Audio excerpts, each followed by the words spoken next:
sujet.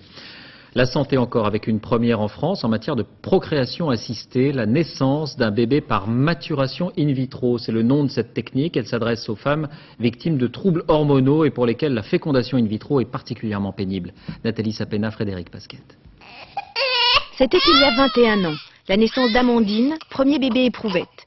Aujourd'hui, c'est Isis, née la semaine dernière mais que nous ne verrons pas, qui fait la fierté du père d'Amandine. Une petite fille de 3 kilos, premier bébé conçu selon une technique novatrice, la maturation in vitro. Ça s'adresse à une catégorie de patientes particulières qui ont une tendance à fabriquer beaucoup d'ovules. Elles en fabriquent trop.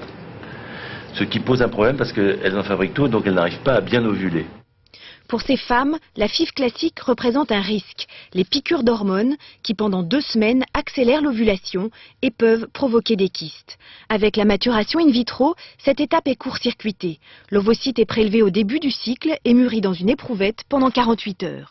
Plus de piqûres, plus d'hormones et plus d'effets secondaires. Les femmes peuvent souffrir d'une prise de poids parfois importante, d'une perte des cheveux réversible, de douleurs abdominales, de nausées, de vomissements.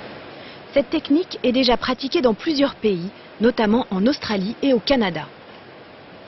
Les premières naissances ont eu lieu en 1998. Il y a eu 200 enfants qui sont nés. Actuellement, il n'y a eu aucune pathologie observée chez ces enfants. Pour l'instant, la maturation in vitro ne concerne que 5% des femmes stériles. Mais ces progrès représentent un grand espoir pour toutes les autres.